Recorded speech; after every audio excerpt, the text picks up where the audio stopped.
If you enjoy this type of pattern, please tap that thumbs up and subscribe to our channel. Do you have pattern tutorial ideas? I'm all ears.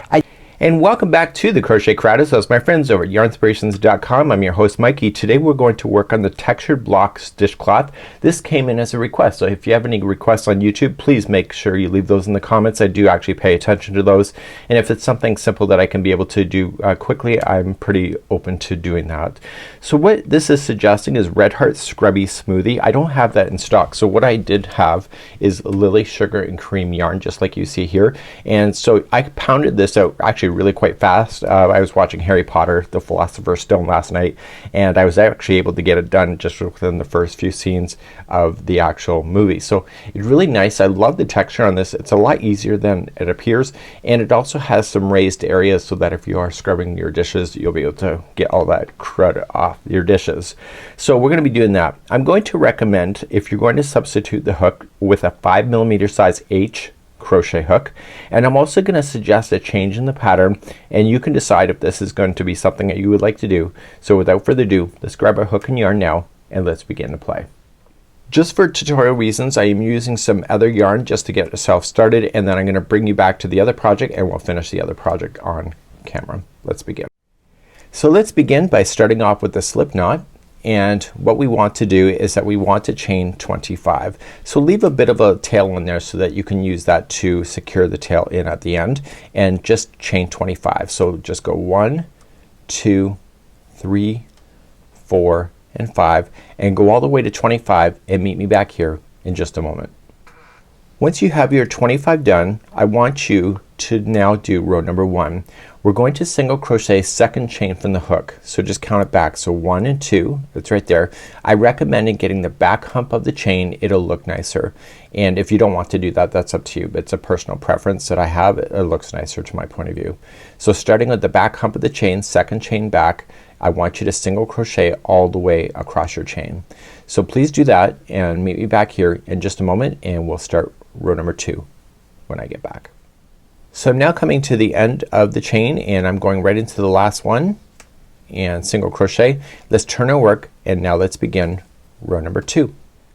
So let's begin number 2. Now it says in the pattern that we are going to chain 1 and then turn. I like to turn and start a fresh chain, like a fresh set of instructions. So you'll notice that the way I'm teaching it is not how it's written. So I want you now to chain 1. Now in this particular row we want to play with the back loops only. So if you're new to crochet and you're looking at the stitch work, let me just take out my hook, and you're looking at the stitches, it's always made up of 2 strands, and just like you see. So you see it sitting on the hook. So the strand that's closest to you is the front loop, and the strand that's away from you the furthest is the back loop. And so what we want to do, so I'm just going to restart myself, so I'm just going to chain up 1 as I said, and I want to play in the back loops only. So what you need to do is dive the hook in the middle so it will separate those out. Okay, there's the back loop right there, and I need you to single crochet just the back loop as each stitch going all the way across. This is going to create a ridge in your stitch work, which is what they're wanting you to do. So continue then on row number 2 of going in the back loop only for single crochet, and meet me back here in just a moment. So now coming to the end of row number 2, and I'm just going to go into the back loop right into the end, and let's turn our work together, and we're going to start off on row number 3, and in row number 3 we're going to get ourselves established on the repeat of this pattern, and we need to get ourselves to create those spaces to do that. Let's begin row number 3 in a moment. In row number 3 we want to chain 3. This will count as your first double crochet, and what we have to do is that we have to start and create some spaces because it's textured blocks for a reason. And so we need to create the spaces so that we can fill in the block later. So what we have to do is that we have to double crochet into the next stitch. We're going to work in the back loop only. Okay, so you already know how to do the back loop, so just double crochet but use the back loop. If you feel like you don't want to use the back loop, it's up to you, but that's what the pattern is suggesting. Once you have that done, we're now going to do a repeat all the way into the other side. To do that you're going to chain 2, so 1 and 2, and you're going to skip 2 chains, and you're going to double crochet then in the back loop of the next two. Okay, and we want to do this all the way across. So once those two are done, chain 2, skip 2, and then double crochet in the next two after that, and still stay within the back loops, please. So again, this is creating some ridge work for you. So chain 2, skip 2, and double crochet. And so now I'm gonna keep quiet for the remaining of the take, and I'll pick you up in the end in just a moment because the ending is different.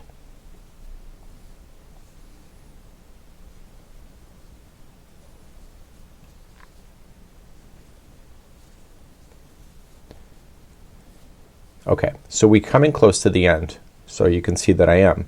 So skipping 2, and I'm going to double crochet the next 2 after that, and you'll find you'll have 2 stitches left. Once you have those 2 stitches left, what you're going to do is that you're going to just fill in the last 2 stitches with double crochet. So you're noticing that you're having 4 double crochets in a row at the end of the row. That's absolutely the right thing to have. So this is what it will look like when you're done, and you need to turn your work, and we're going to begin number 4, which will be the repeating of this until it's now 6.5 inches in the height. Let's begin row number 4. So row number 4, I'm going to give you a different piece of advice than what's in the pattern. For myself, even as an experienced crocheter for over 30 years, I always screw up on the first half double crochet that is ever done when they use a chain 2. So what I like to do is I say to myself, forget that, I'm not gonna do that, because I know what's gonna happen when I get back to that stitch later, that I'm gonna miss it, and I always screw up on a half double crochet row. It is my thing. So I want you to chain 2. It says to do that, but don't say that that's a stitch in your head. So please don't say that it's in your head. Okay, so if you're missing stitches at the end, this is why it happens. So now I want you to treat the first 2 stitches, these are the 2 that you see, so the chain 2 is coming out of the first stitch. I want you to treat these as your half double crochet stitches that you're going to use. This chain 2 is just a builder, so say that in your mind. The chain 2 is a builder. I want you to half double crochet in those 2 in the back loop only. Okay, so we're just gonna half double crochet in the back loop only. Okay, so what we're going to do then is that we're going to use regular stitches going forward then for the remaining of this. So to go further into this, we are going to chain 2, and we're going to skip over these 2 double crochets that are right here. I want you then to double crochet into this stitch here, but it's gonna cover over top of this. So when you double crochet, you're going to wrap the hook, and you're gonna go into the stitch and allow that chain 2 just to sandwich itself into the stitch itself and get it stuck. This is what's giving it volume. So pull through, and then pull through 2 and 2. So the double crochet has that chain 2 that's sandwiched in. Now here's the next one, and you're going to double crochet into that, also continuing to sandwich that chain 2 into position. So you see that chain 2 disappears underneath that stitch, and that's what's giving it volume. To move on, you want to jump over these 2, so you'll chain 2. So once you jump over those 2, you want to play here, and you're gonna sandwich this back into position. So just double crochet and continue like that. See how it's providing a little bit of nubbies, right? That's what you want for your scrubbing of your dishes. So chain 2, skip these 2, and go right here and sandwich that in. Okay, so I'll be quiet for the rest of the row, and then I'll show you how to finish the row.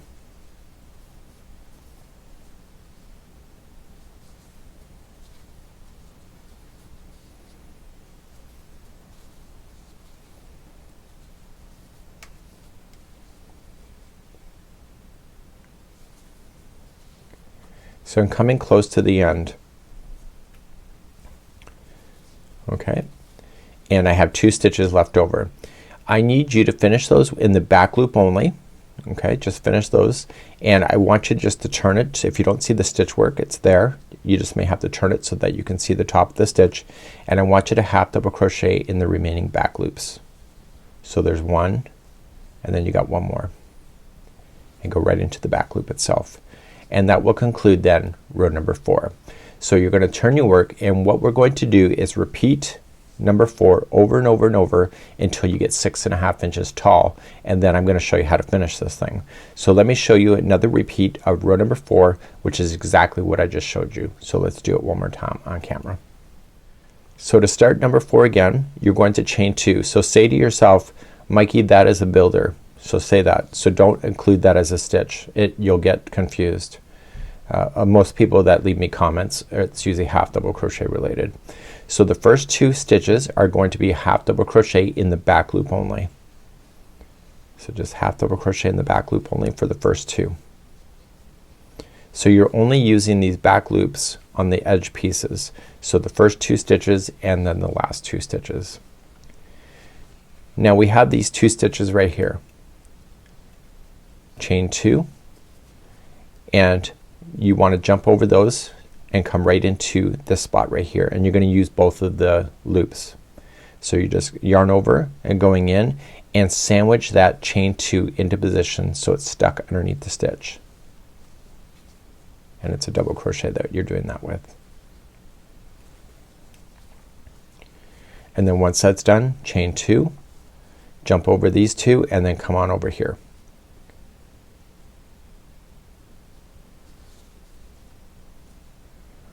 So this is providing extra volume so that your dishcloth has a little bit more to it in the sense of thickness. So I'm gonna keep quiet for the remaining of this take going across, and just continue to go. So just kind of follow me if you want to, or do it with me on camera.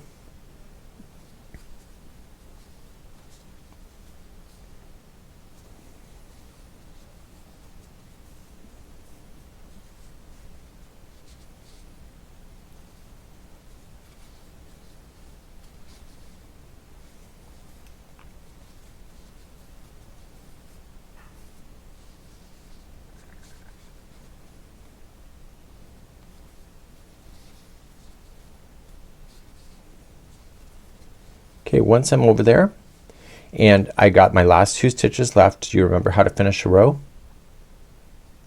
If you said a half double crochet in the back loop only, you're right, and if you didn't, you're wrong. So continue, and the last 2 stitches are a half double crochet in the back loop only. So what I need you to do is that I need you to continue to repeat this row number 4 until you get 6.5 inches in the height. And what I'm going to do is I'm gonna bring back the other sample that I have for you, because that's at 6.5 inches, and then I'm gonna take you through the remaining of the rows. So now's the time to put me on pause and meet me back here when you have 6.5 inches done, or any length that you would like, and then I'll show you how to finish this thing off. So in the instructions, we're moving to the first one that says next row, and what our goal is that we're going to fill in the spacing that we have. So we have this gapping space. We can't leave that in there because your dishcloth will fall apart. So let's begin, and we're going to chain 2 and say to yourself, Mikey, that is a builder. So just say that to yourself, and the first 2 are going to be a half double crochet in the back loop only. Okay, so we're gonna do the first one and then the second. Just like that. So now that the first 2 are done, the next 2 here you're gonna work with the regular stitches, so you don't need to work on the back loops, and you're gonna half double crochet the next 2. So those 2. And it's easy to kind of remember that because these are the double crochets that are up. Now we want to double crochet into this spot here, so we need to sandwich that down with that chain 2 space that will get stuck in between. So we're gonna do that one and then the next one. Once that's done, the next 2 here we're not skipping over, we're just applying 1 half double crochet in each. So if you can understand is that on top of the double crochets we're putting in halves, and then the spacing that we have we're filling in that space with the double crochet that is over top of that chain 2 space. And I want you to continue this all the way across. I'll stay quiet for the remaining of the take.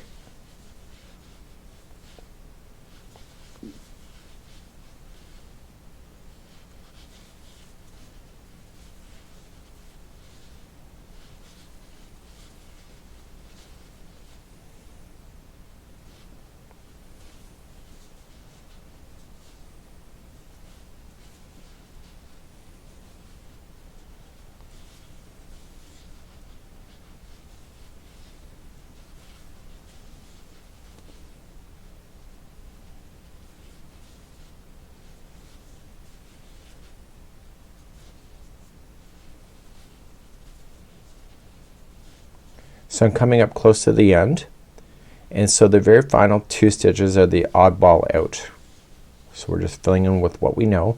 So the very last 2 stitches are going to be a half double crochet in the back loop only, just to be consistent with how the edging is working out on this pattern. So you'll see that the edging is all looking very similar. So let's turn our work and move to the next row as it states in the pattern, and let's begin to do that next. So if you've been following along in the tutorial so far, you'll notice that it is a double-sided item. So it's not a mosaic at all. It's actually just covering over some stitch work, providing some beautiful texture that you see. Let's move along to the next row, and in this row we're going to chain up 1, and we want to just work in the back loops only, and we want to apply 1 single crochet in each stitch all the way across. So let's do that, and then do that for me now. Put me on pause, and when I come back I'll be at the end of the row, and then we'll continue then for the next row after that.